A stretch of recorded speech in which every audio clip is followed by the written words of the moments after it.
At the charity ball, my husband introduced me to the crowd as just his wife. He thought he was putting me in my place. What he didn't know is that I had a microphone waiting, and a truth that would rewrite our lives in front of everyone watching. If you believe women deserve respect, even when the world tries to silence them, hit subscribe right now, because what happens next will make you hold your breath. The chandeliers at the Langford Hotel glimmered like frozen constellations above 100 glittering gowns. The annual charity ball was our social calendar's crown jewel, and for the first time, I'd helped organize it, booking sponsors, coordinating tables, and convincing half the city's donors to attend. It was supposed to be our night. Our names were printed together on the program: Elliot and Grace Ward, event patrons. When the master of ceremonies invited Elliot to the podium to introduce the evening's honorees, I felt a small, nervous pride. He looked impeccable in his tailored tuxedo, every inch the man of power he wanted to be. As he thanked the board and the sponsors, I waited for him to glance my way, to acknowledge the months I'd spent transforming his vague idea into a flawless evening. Then he said it. And of course, he added lightly, my wife is here somewhere. She's just my wife, Grace, keeping me on schedule as usual. Laughter rippled through the room, the kind of polite laughter people give powerful men when they belittle their women. My throat tightened. Just his wife. 2 words that reduced 14 years of partnership into a decorative accessory. He didn't see the shift in my posture, the stillness that settled over me like armor. He turned back to the microphone, basking in applause that no longer sounded like music, but static in my ears. I smiled, the same social smile I'd practiced for years, and excused myself from the table before dessert. In the ladies' lounge, the mirror caught a woman I barely recognized, poised, silent, expression perfectly composed while her pulse hammered. The humiliation wasn't loud. It was surgical, a public reminder that in Elliot's world, I existed in parentheses. I could have gone home. I could have swallowed it, as I had so many smaller cuts before, but something inside me snapped into focus instead. The program for the evening still listed my name, and I still had access to the stage for a closing thank you speech that I'd written days earlier, one Elliot hadn't bothered to read. Outside, the orchestra shifted into another waltz. Through the open door, I saw him on the dance floor, laughing with the mayor's wife, spinning charm like silk. Around us, champagne flutes sparkled and cameras flashed. Every perfect surface reflected a lie I had polished alongside him for years. I rewrote my speech on the back of a linen napkin, crossing out every line of gratitude and replacing it with truth, measured, factual, irrefutable. It wasn't rage that guided my hand. It was precision. When the event director signaled that I'd be announcing the evening's donation totals before the final toast, I folded the napkin neatly and slipped it into my clutch. My voice would be calm, my smile gracious, but every word would detonate quietly in the life Elliot believed unshakable. He had called me just his wife. Before the night ended, everyone in that ballroom would know exactly who I was. And people like to say marriages end suddenly, with one cruel sentence, one betrayal, one moment too sharp to recover from. They're wrong. Mine ended in whispers, in all the things we stopped saying long before that charity ball. Elliot and I had once been a perfect team. At least that's how it looked on paper. We built our world together, a restored townhouse, coordinated calendars, matching smiles and glossy photos. He was the visionary, I was the executor. The problem was that he started believing his own press, while I quietly disappeared behind it. It began years earlier, with small omissions. My team organized this event, he'd tell investors, even when the spreadsheets, calls, and sleepless nights had been mine. I didn't correct him. I thought love meant partnership, not competition. But each omission was a brick in the wall between us. Soon, my ideas became suggestions, my achievements, support. If you've ever been quietly erased by someone you loved, you know how it feels. A slow vanishing act where you're still in the room, but invisible. And if that resonates, stay with me. You'll want to hear what I did next. The turning point came last spring. I'd launched a mentorship program for underprivileged girls through the same charity hosting tonight's gala. When the press release came out, Elliot insisted his name be listed, first, for brand consistency. I laughed then, thinking he was joking. He wasn't. I remember telling him, "You can have the credit, Elliot. Just let me have the purpose." He kissed my forehead, the way someone might praise a compliant employee, and said, "You're perfect the way you are. Don't overcomplicate things." That was the moment something inside me began to cool, a quiet withdrawal. I stopped expecting him to see me. I started watching instead, studying his need for admiration, the way he rehearsed empathy in public, but rationed it at home. He didn't notice that I'd begun keeping a journal, not of feelings, but of facts, dates, quotes, bored emails, every moment when he took my voice and repackaged it as his own. It wasn't revenge I was planning then. It was clarity. I needed to see on paper what my instincts already knew. I had built the foundation of his empire, and he had mistaken it for his reflection. By the time the charity ball approached, the board had asked me to give closing remarks. I wrote them carefully, about unity, about the unseen labor behind every success. Elliot skimmed the draft, said, "Keep it light, Grace. No one wants a lecture." He had no idea those words would become prophecy. That night, when he introduced me as just his wife, he didn't destroy our marriage. He simply confirmed it was already gone. And as I waited for my turn to take the stage, I realized this wasn't about embarrassment anymore. It was about truth, and the quiet, deliberate way a woman reclaims the narrative that was stolen from her. If you've ever been underestimated, don't blink. The best part's coming. When I returned from the lounge, the orchestra was halfway through a Sinatra medley. The ballroom shimmered with practiced laughter. But to me, the air felt thick, like the pause before thunder. I slipped back to our table, unnoticed except by the event director, who whispered that I'd be speaking in 20 minutes. My pulse steadied, 20 minutes to transform humiliation into revelation. Elliot was at the center of his circle, animated, every gesture rehearsed. He looked untouchable, a man carved from charm and polished confidence. The mayor's wife leaned in to say something that made him laugh. I watched the muscles in his jaw move, the way his hand brushed his cufflink as if he were brushing off doubt itself. 14 years, and I suddenly saw him the way strangers did. Brilliant, magnetic, utterly hollow. The napkin with my rewritten speech sat folded in my clutch like a loaded weapon. Each sentence had been sharpened in my head until it gleamed. Not cruelty, not melodrama, just truth, arranged with surgical care. I wanted every word to land softly first, then echo. At the next table, a photographer lifted his camera toward the stage. I straightened instinctively, trained by years of being half of the power couple people admired. My smile returned. Not warm, not false, just precise. The smile of someone who knows exactly what's coming. When the MC called my name, Elliot reached to squeeze my hand. Habit, not affection. "Keep it short," he murmured. "People are getting restless." I stood, smoothing my gown, and the chair's legs scraped the marble with a sound that silenced nearby chatter. The spotlight found me. I heard applause, polite but curious, most of them expecting closing remarks, maybe a thank you, none expecting a reckoning. As I crossed the stage, the hem of my dress whispered across the floor like a fuse burning.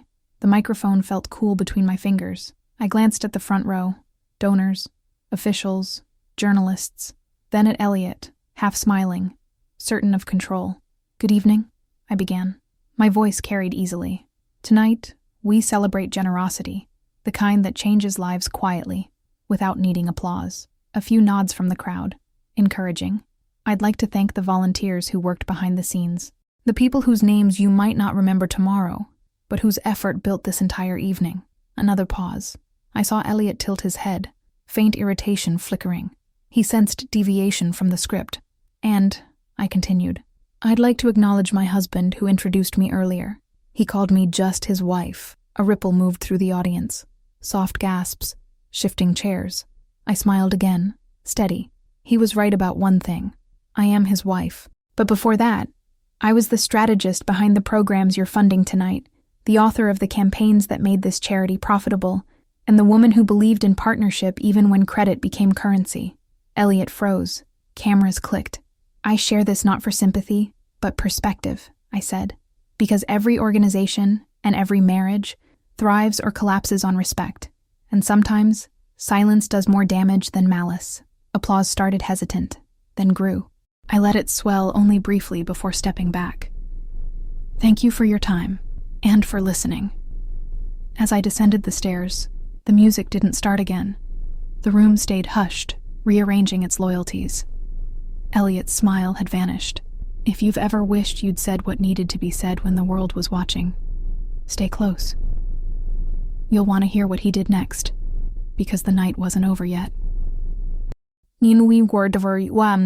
What for 5 endless seconds after I left the stage, no one moved. The applause had stopped midway through its echo, hanging there like a held breath. Then the whispers began, a soft rustling that spread across the ballroom as people turned toward Elliot.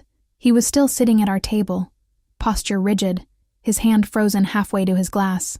The confident smile that had once charmed investors now looked brittle under the crystal lights. The mayor's wife shifted awkwardly, murmuring something before excusing herself. Around him, laughter had evaporated like perfume in the heat. I didn't go back to my seat. Instead, I walked toward the terrace doors, every step deliberate, my heels slicing through the murmurs. Outside, the autumn air felt sharp, clean, a relief after hours of champagne and flattery. From inside, through the glass doors, I could see Elliot standing now, trying to recover the room with forced composure. I had watched him manage crises before, in meetings, on panels, but never one that wasn't scripted. He moved toward the stage, shaking hands too quickly, laughing too loudly. It was the laugh of a man drowning in elegance. I leaned against the balustrade, letting the cool air bite my skin. A group of young women passed by, their voices low but urgent. "Did she really say that?" one whispered. "She did," another replied, half in awe, half in fear. Their eyes met mine for a fleeting moment, and in that moment I saw it. Not pity, but respect. For the first time in years, I felt seen.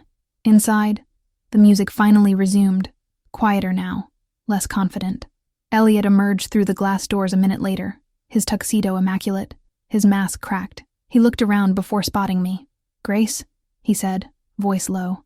"What the hell was that?" "Clarity," I replied. "You embarrassed me in front of every major donor we have." "No, Elliot," I said softly. "You did that when you forgot who built them." He exhaled sharply, eyes narrowing. "You're overreacting." "That's the beauty of the truth," I said. "It doesn't need my reaction to stand." For a long moment, neither of us spoke. Inside, the ballroom glowed behind the glass like an aquarium, glittering, contained, false. He stepped closer. "Do you know what this will do to our reputation?" "I'm counting on it," I said. Something flickered in his eyes then. Not anger, but confusion. He was realizing I wasn't improvising, that I had been preparing for this far longer than tonight. He lowered his voice. "You'll regret this." I smiled. "I already did. Every year I kept your secrets." I turned and walked away before he could answer, past the photographers waiting near the entrance, their lenses catching fragments of a woman walking alone, unbroken, luminous, leaving the frame on her own terms. If you've ever imagined walking away from someone who tried to shrink your worth, keep listening. The quiet aftermath can be louder than any applause. That night, the photos went viral before we even reached home. The charity's official page posted my speech, calling it a message of empowerment. Within hours, interviews flooded my inbox. Elliot's phone, meanwhile, buzzed with silence. No congratulations, no invitations. The world was recalibrating, and I could almost hear it. What he didn't know was that this was only the first act of my reckoning. Tomorrow would bring the press, and I had no intention of being quiet anymore. "Tikomais." Our sunlight hit the crystal vases on our dining table like accusation. The house was silent, except for the sound of Elliot pacing upstairs. My phone buzzed nonstop, notifications stacked like applause I hadn't asked for. Overnight, my short speech had become a headline. Wife's speech turns charity ball into masterclass on respect. Clips circulated across social media, edited with triumphant music. Captions like, "Know your worth." People tagged me in stories I didn't post, turned my composure into a cause. It should have felt exhilarating. It didn't. It felt precise, controlled, exactly what I intended. Downstairs, I made coffee, deliberately slow. Elliot appeared in the doorway, still in his rumpled tuxedo shirt, eyes bloodshot from the sleepless night. "Grace, we need to talk." His voice carried the sharpness of a man accustomed to control. "I figured we might," I said, sliding a cup toward him. He didn't take it. "Do you realize what you've done? Every client, every investor saw that video. They're calling me, asking what happened. I look like a joke." I stirred my coffee. "Then maybe they're just seeing you clearly for the first time." He slammed his hand on the counter. "I built everything we have." I looked up at him, steady. "And who wrote your speeches, Elliot?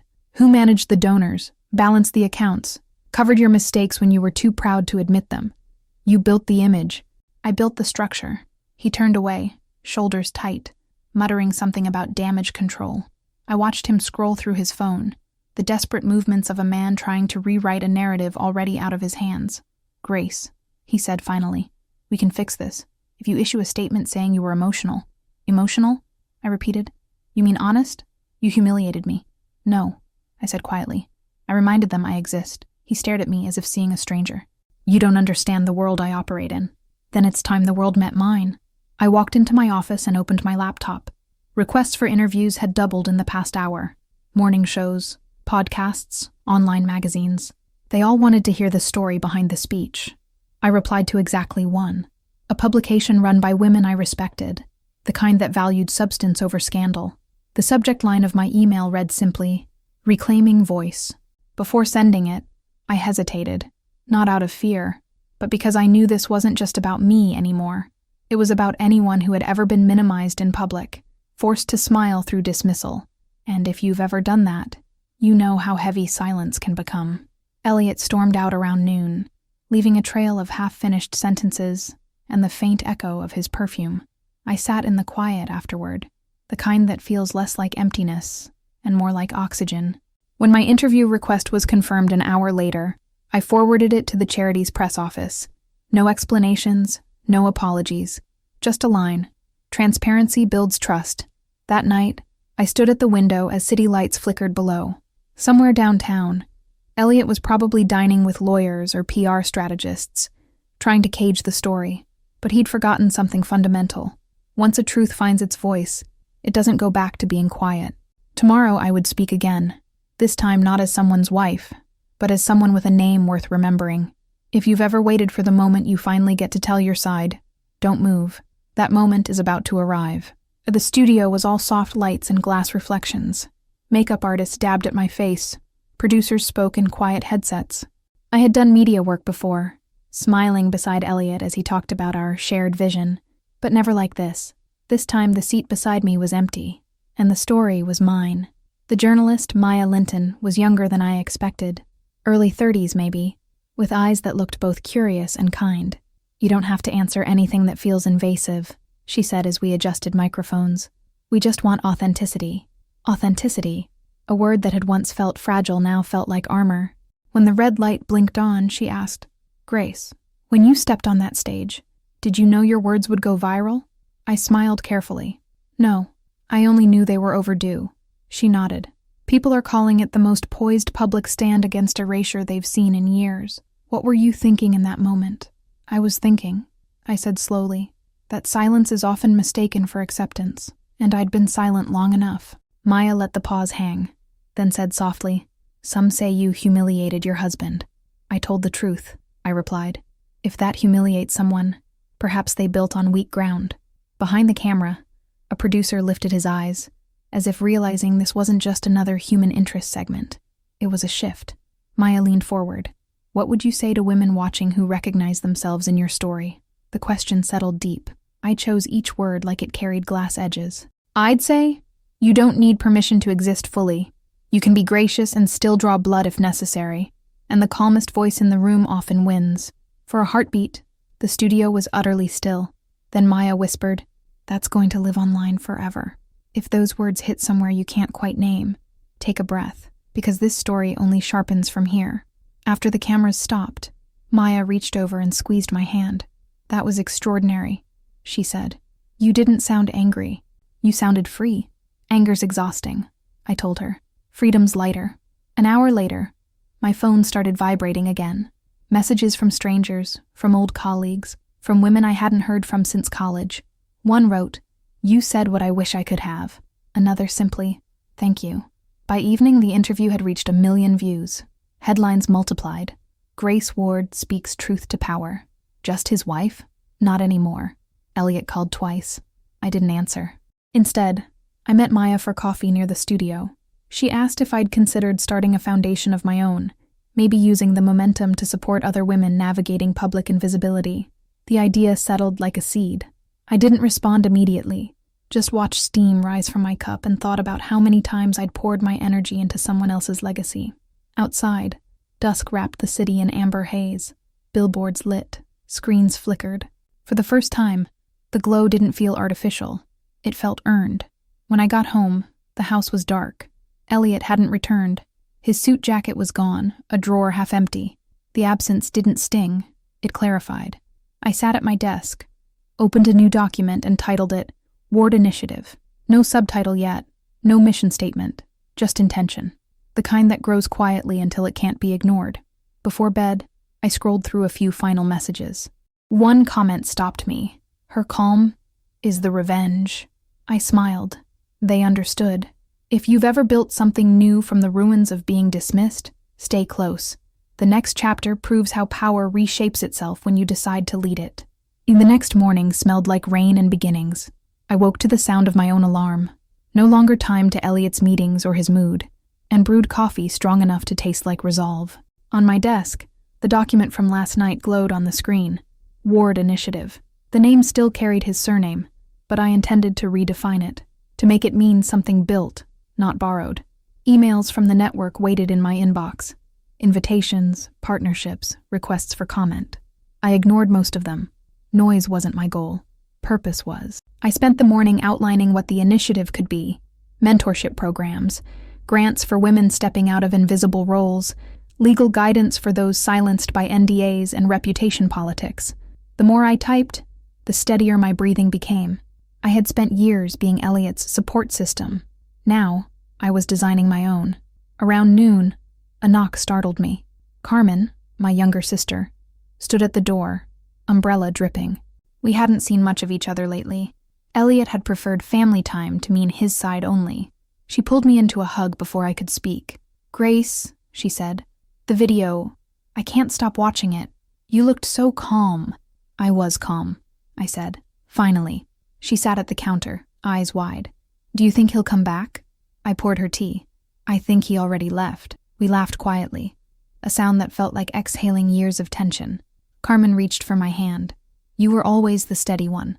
You just forgot it for a while.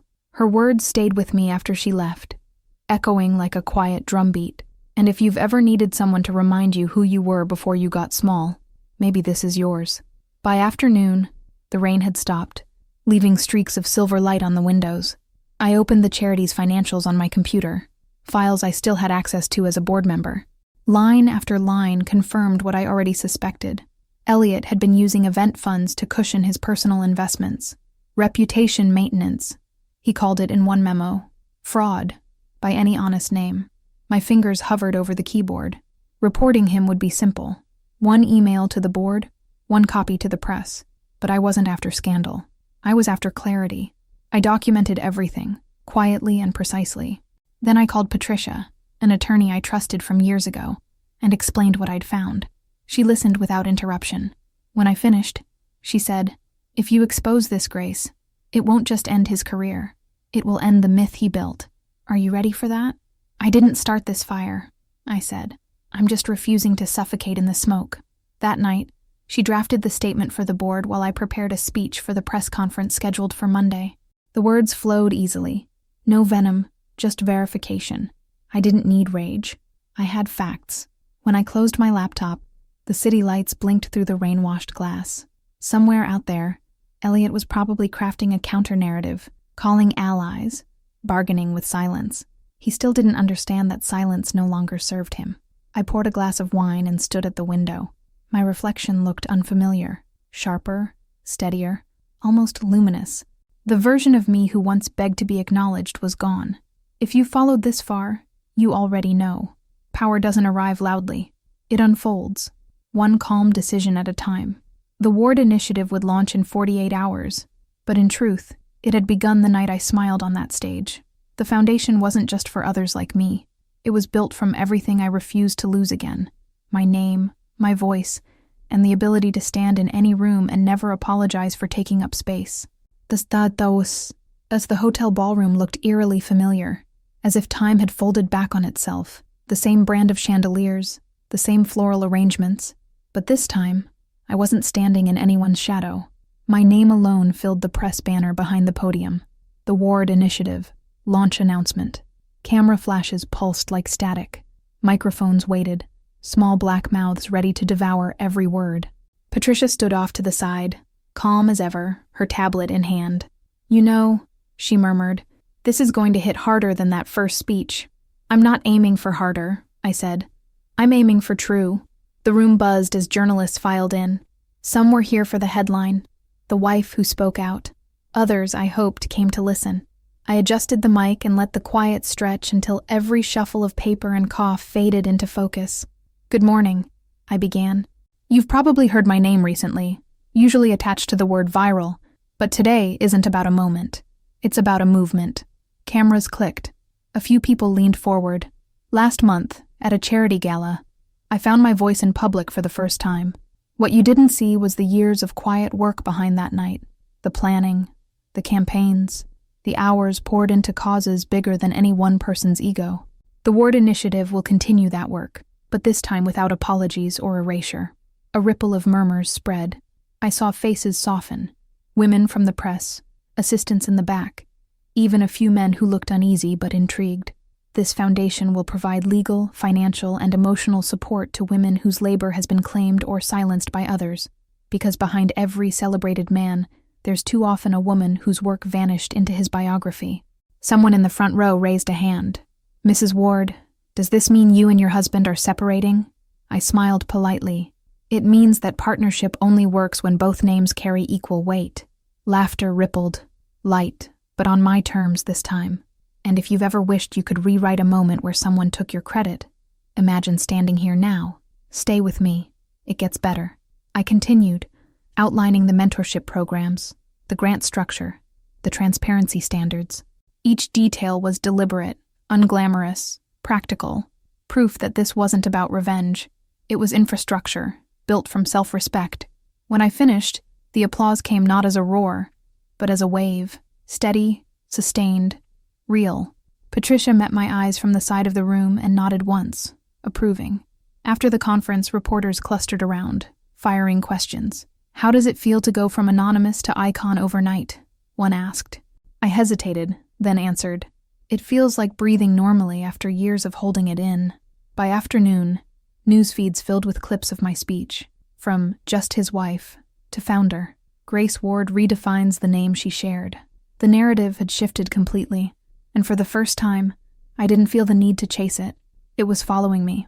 Later that night, my phone buzzed with a number I hadn't seen in days. Elliot. I watched the screen flash, and fade, until it went dark. Then another call came. Unknown number. Likely the same hand behind a different mask. I silenced it again. Downstairs, a stack of flowers had already arrived.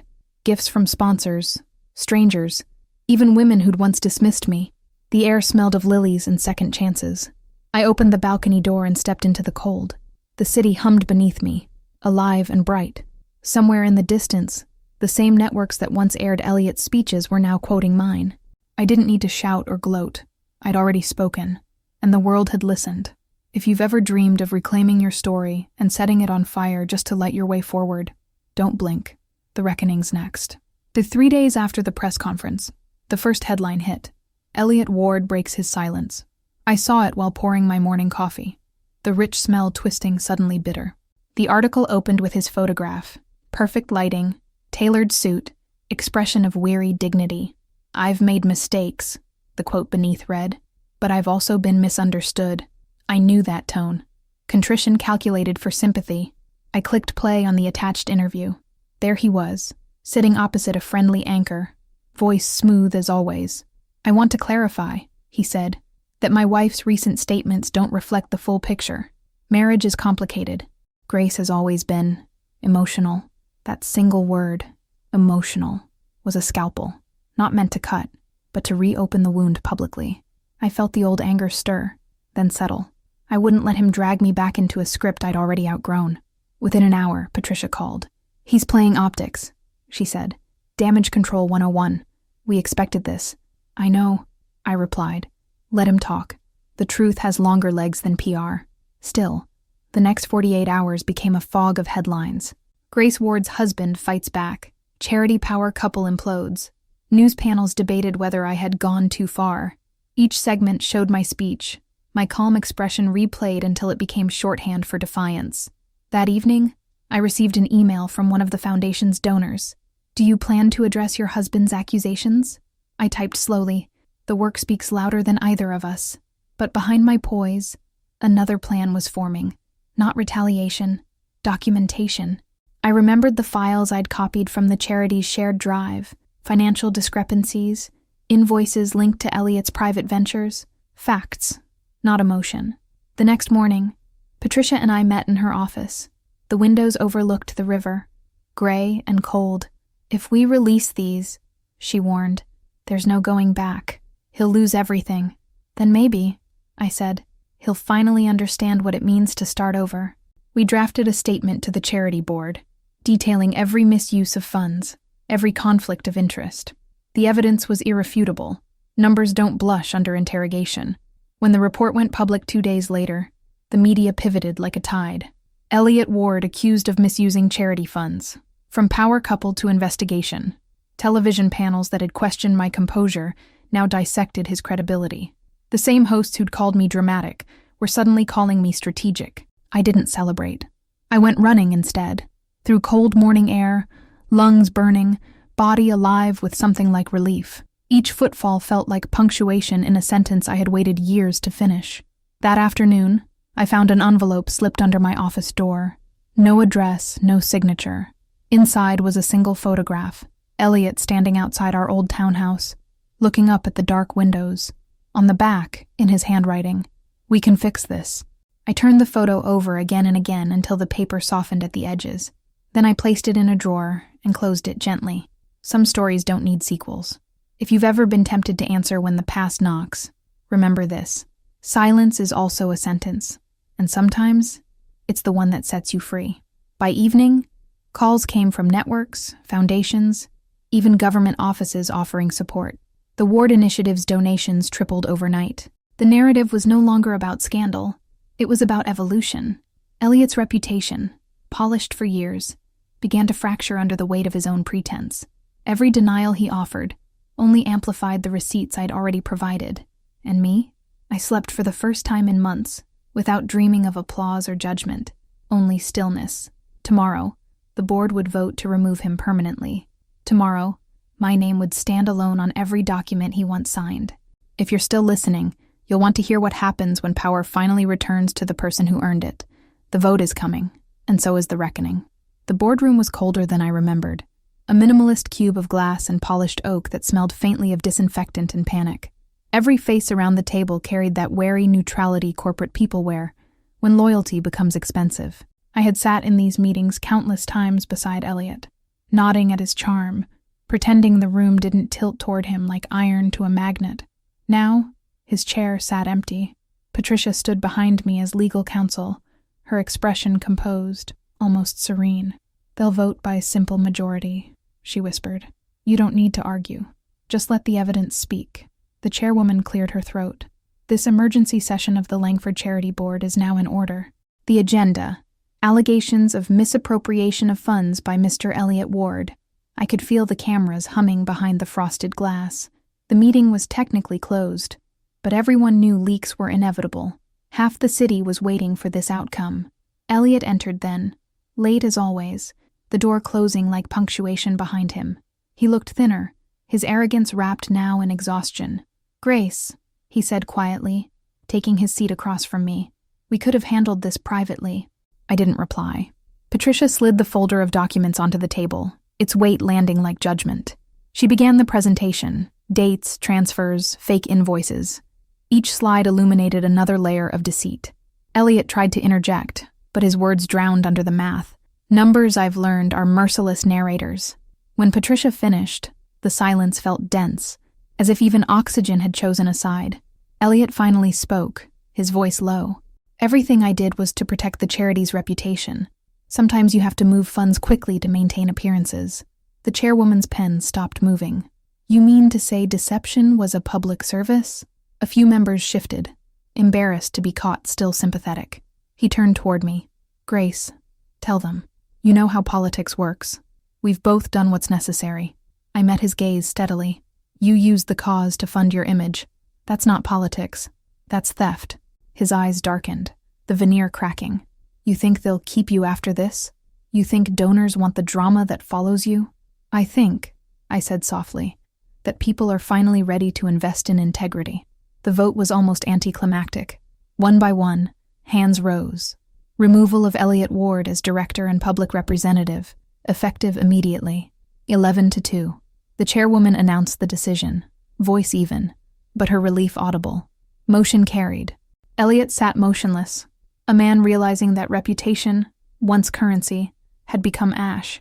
He stood abruptly, pushing his chair back with a screech. You win, he said. This isn't a competition, I replied. It's accountability. He left without another glance.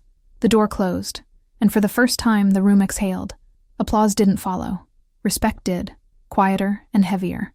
Afterward, Patricia gathered the files and gave me a small approving nod. You did what most people only fantasize about, she said. You held power accountable without losing grace. Fitting, isn't it? I said, half smiling. If you've ever dreamed of facing someone who underestimated you and walking away composed, this is the moment to remember. Outside, the hallway buzzed with reporters, lights flashing like a storm. I paused before the exit. Once I would have waited for Elliot to lead the way, smiling at his side for the cameras. Now, I walked through alone, shoulders straight, the sound of my own heels echoing against marble, steady, measured, free. That night, news outlets declared it official. Elliot Ward removed, Grace Ward to assume leadership of Foundation. But that wasn't the story that mattered. The real story was smaller, quieter, the one that lived between my ribs, whispering, you never needed permission. At home, I poured a glass of water instead of wine. No victory toast, no gloating, just reflection. The city outside flickered with late-night traffic, the pulse of something new beginning. Tomorrow, the Ward Initiative would become fully mine. Tomorrow, I'd decide whether to keep the name or bury it. Stay close. Endings when done right don't close the book. They turn the page. The morning light poured through the tall windows of my office, warm and merciless. The city outside hummed, unaware that something invisible but irreversible had shifted. I sat at my desk staring at the letterhead, the Ward Initiative, the name that had begun as a declaration, now an open question. My coffee had gone cold beside me, untouched. Elliot's name still clung to mine like residue. Every article, every profile, every interview attached me to him, even in his absence. Ex-wife of Elliot Ward, former power couple. It was a shadow that refused to understand it had already been burned away. Patricia arrived mid-morning, carrying a folder of documents and her usual composure. They're asking if you'll rebrand, she said, taking a seat. New name, new era. I traced the embossed letters on the folder. Would that erase him? I asked. Or immortalize him? She tilted her head. Maybe neither. Maybe it just centers you. We sat in silence for a moment. Outside, rain began to fall softly, streaking the glass. You know, I said, Ward means protector. I used to think I was protecting his legacy. Now, maybe the word finally means what it should. Patricia smiled. Then keep it. Reclaim it. That afternoon, I gathered the core team, young, sharp women who joined after the fallout. The conference room buzzed with quiet energy. We're not renaming, I announced. We're redefining. The Ward Initiative will stand for protection, but not of reputation, of truth. Applause broke out, brief but sincere. For once, it wasn't polite. It was belief. If you've ever had to rebuild something from the ashes of someone else's ego, this part's for you. The next weeks blurred into motion.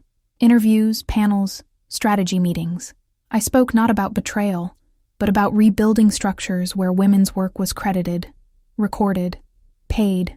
Donations kept climbing, but what mattered most were the letters, emails from women in boardrooms, classrooms, kitchens.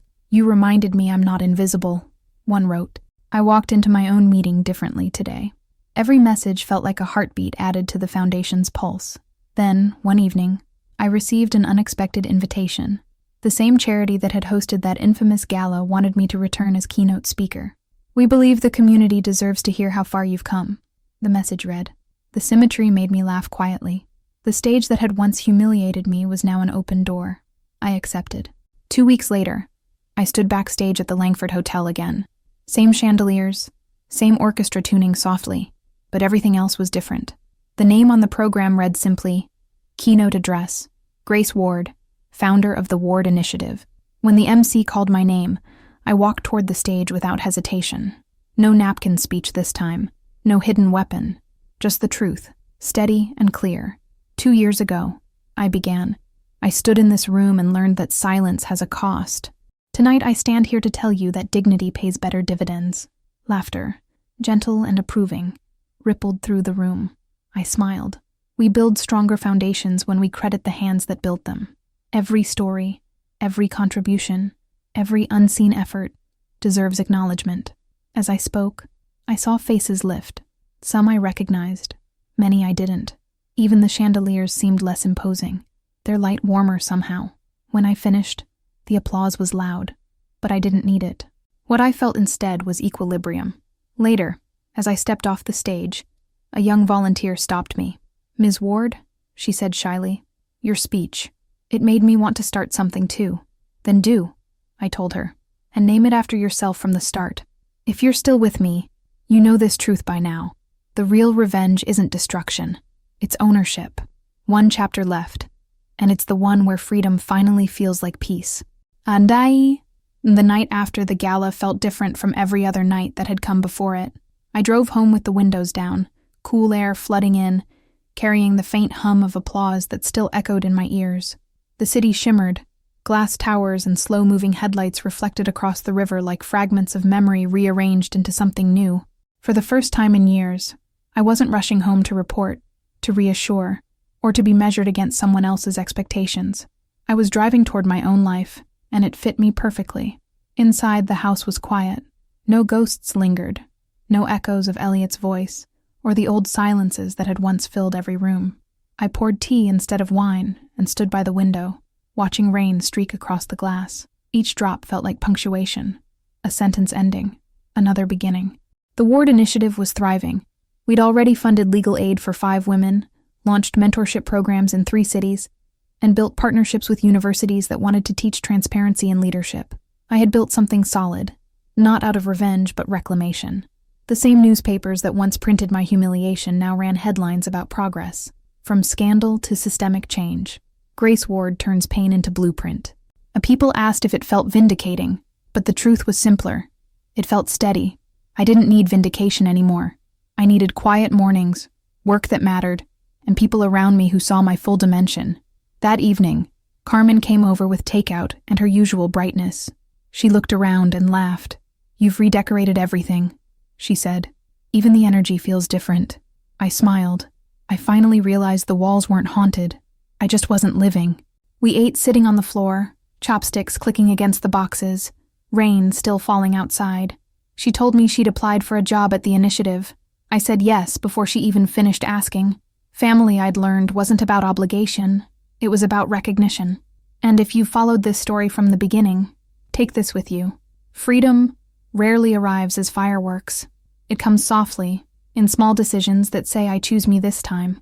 Later, after Carmen left, I opened the drawer that still held the photograph Elliot had left, the one of him standing outside the old townhouse. I looked at it one last time. His expression wasn't defiant or pleading. It was lost. I felt no hatred, only distance, the kind that can't be crossed anymore. I tore the photo in half and dropped it into the fireplace. The flame caught quickly, curling the edges until his image disappeared into smoke. The next morning, I woke before sunrise. The city outside was silver with dawn. I wrapped myself in a shawl and stepped onto the balcony. The air smelled like wet stone and possibility. I thought of all the versions of myself that had lived and died within these years. The woman who smiled through dismissal. The one who planned revenge. The one who finally spoke. They weren't gone. They had become foundations. Every version of me had built the next. I brewed another cup of tea and opened my laptop. A blank document waited, cursor blinking. I typed the words slowly. Freedom in full light. Maybe it would be an essay. Maybe a book. Maybe it would just stay between me and the quiet morning. Either way, it was mine. If this story has kept you company, remember, calm doesn't mean surrender. Forgiveness doesn't mean forgetting. And starting over isn't weakness. It's strategy. The sun broke through the clouds then, spilling across the room, touching every surface with gold. The last of the shadows vanished. I stood there, barefoot, steady, and smiling. Not the smile that hides, but the one that arrives when the world finally mirrors back the truth you always knew. I wasn't just his wife. I was Grace Ward, and I was free. If this ending found you when you needed strength, share it. Someone else might be standing at their own window tonight, ready to reclaim the light.